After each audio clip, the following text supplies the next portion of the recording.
ગોંડલ ફરી એકવાર ચર્ચામાં આવ્યું છે।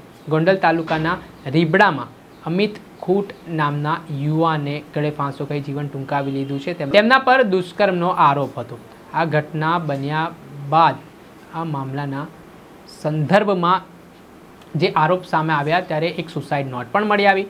આ સુસાઇડ નોટમાં અનિરુદ્ધસિંહ જાડેજા, રાજદીપસિંહ રીબડા, પૂજા રાજગોર અને રિદ્ધિ પટેલ નામની જે યુવતીઓ છે તેમના નામ પણ સામે આવ્યા। આ મામલાને લઈને પોલીસે તપાસના ચક્ર ગતિમાન કર્યા છે। ગોંડલ તાલુકા પોલીસ સ્ટેશન ખાતે તેમના વિરુદ્ધ ગુનો પણ નોંધવામાં આવ્યો છે।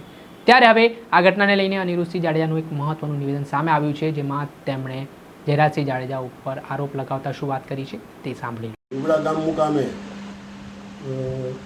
જે અમિત ખૂટ નામની વ્યક્તિએ ગળે ફાંસો ખાઈને આપઘાત કરેલ એની વાડી ઉપર, તે બાબતે હું મીડિયાના માધ્યમથી જણાવવા માગું છું કે એ બાબતે હું કે મારો પરિવાર એમાં ક્યાંય ઇન્વોલ્વ નથી કે મારા ત્રાસથી કે મારા પરિવારના ત્રાસથી કે મારા બાળકોના ત્રાસથી એને મજબૂરીથી આપઘાત કરવો પડ્યો એવી કોઈ વાત છે નહીં। રહી વાત બળાત્કારની કે પોસ્કોની, કે જે લેડીસે કે જે દીકરીએ ફરિયાદ નોંધાવી હોય તે હયાત જ છે, એ પોલીસનો તપાસનો વિષય છે। પોલીસ તપાસ કરે। મેં કે મારા પરિવારે કે મારા બાળકોએ કે મારા કોઈ મિત્ર સર્કલે જો એમાં કંઈ ઇન્વોલ્વ હોય અને અમારું કંઈ નામ આવે તો તમ તારે હું ગમે ત્યારે હાજર થવા માટે તૈયાર છું। પરંતુ આ આખું કાવતરું જયરાજનું છે, ગોંડલના માજી ધારાસભ્યનું, અને એ અમને મારા પરિવારને ગમે એ રીતે એન કેન પ્રકારે હેરાન કરવા માટેનું આ એક કાવતરું છે। કારણ કે જે સુસાઇડ નોટ મળી આવેલ છે મરનારની, એ સુસાઇડ નોટમાં ઘણા બધા ચેડા કરેલા છે, ઘણા બધા પાનામાં ફેરફાર છે। પહેલાં સવારે વોટ્સઅપના માધ્યમથી જાણવા મળ્યું કે ભાઈ એક એને લખેલું હતું કે ભાઈ મારા પરિવારનું, મારી પત્નીનું ધ્યાન રાખજો, અને મારે એના મોબાઈલ નંબર લખેલા હતા।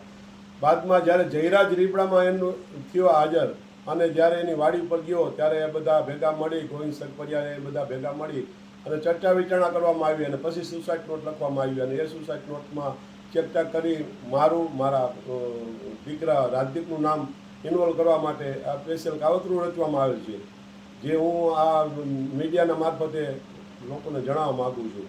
અને પોલીસનો ખરેખર એમાં તપાસ કરીને ઊંડી ઉતરે તો સત્ય હશે એ બહાર આવી જશે। જો મેં કે મારા પરિવારે ખરેખર આ દીકરીનો કોન્ટેક્ટ કરેલો હશે કે એના મોબાઈલમાં અમારો નંબર નીકળે અથવા એનો અમારા મોબાઈલમાં નંબર નીકળે તો પણ એ પણ પોલીસ તપાસ કરી શકે છે।